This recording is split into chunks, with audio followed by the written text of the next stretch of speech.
Hi everyone, I'm Danielle Byington, and this is another video on the wasteland. This time we're talking about part three, which is the fire sermon.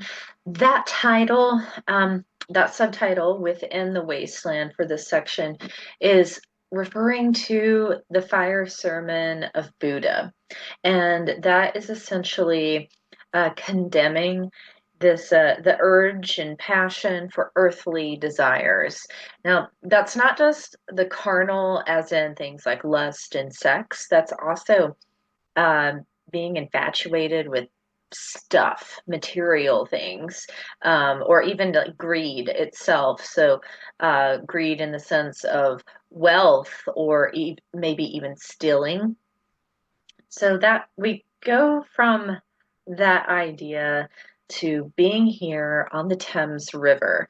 Now, if you've seen many of my other videos, you've seen me go onto Google Maps and point out something to you in often in London. If you've seen some of my videos from the British literature courses I teach, um, the Thames River is a really like iconic landmark in London, I mean, in England in general, when you are looking down on a map of the country. And here, it's a big part of this poem. It's because of the Thames River and the way it's situated that's where when there was Roman occupation centuries and centuries ago, when there was Roman occupation of Britannia back then, that they settled Londinium, sorry, and that's like because of what the Thames River offered as far as being used as a port. So, that's how it became a thriving city at first. So the Thames River has this really long history. It's been a part of all of the development and growth of the city of London. So Eliot is really pointing to all of that, wrapping all of that up into using its landscape, using this body of water. And remember, this isn't the first body of water we've had.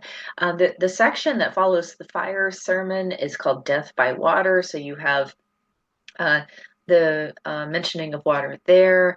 Earlier in part one, and very early in the poem, there's the pointing to the Lake Starnberger in Germany.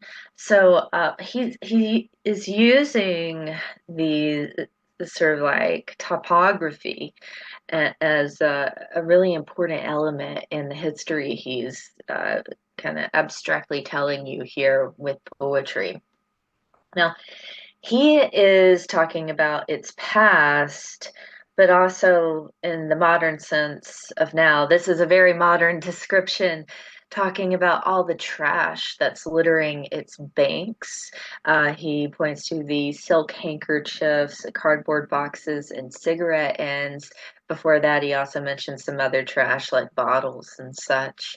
And sometimes it still like kind of looks like that. It's not that bad. It's not as bad as what Eliot is describing, but I remember the last time I was in London seeing like this deflated foil balloon kind of washing back and forth on the pebbles at Bankside.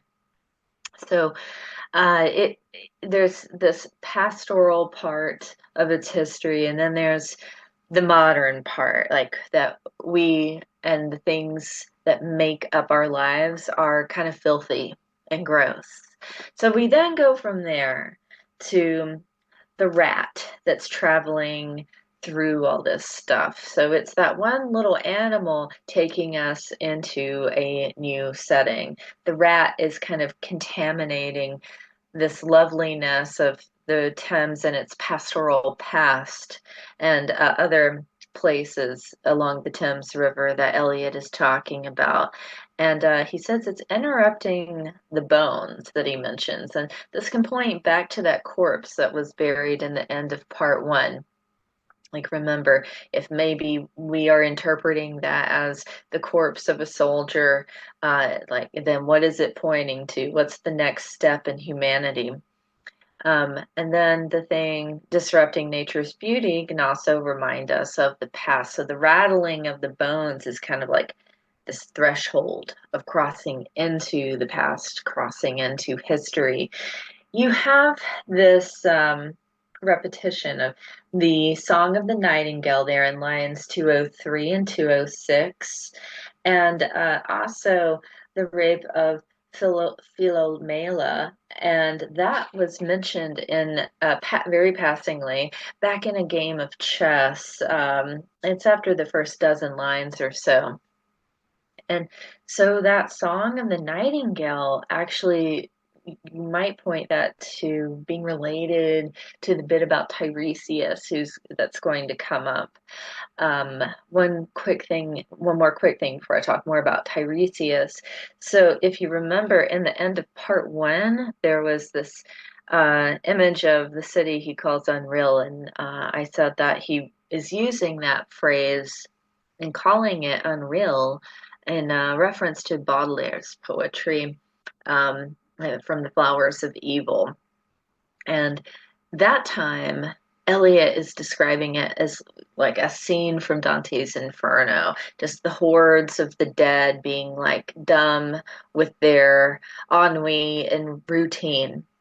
But now he is saying that it's now made from the merchant from Smyrna who invites the speakers to lunch and a weekend retreat. So merchants from Smyrna at this time were believed to help spread fertility cults.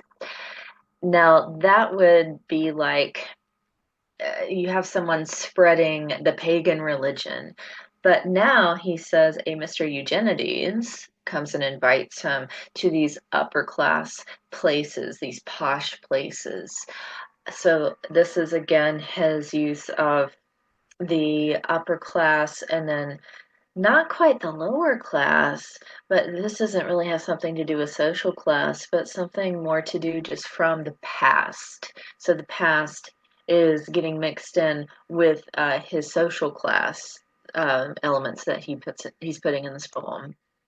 Now, um, going back to Tiresias, so you have, if you're using the Norton Anthology or anything else, really, you may get this note because it's in the original manuscript, a note from written by Eliot about his own poem. And usually poets don't tell you what the poem means, but I guess he kind of feels like he has to sometimes, right?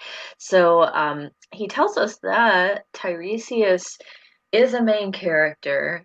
And so, if you don't know who Tiresias is, in mythology, the two basic things about him, and there are different variations about how these things happen and why they happen and what the lesson was learned and all that. So, one of the main things is that he offended either Hera or Athena. There are different variations. And so he was transformed into a woman for 7 years. He married and had children. Like, he had to learn how to understand the perspective of a woman. That was his punishment. And then he's turned back into a man. And then something happens that in which he pisses off another god and he is blinded.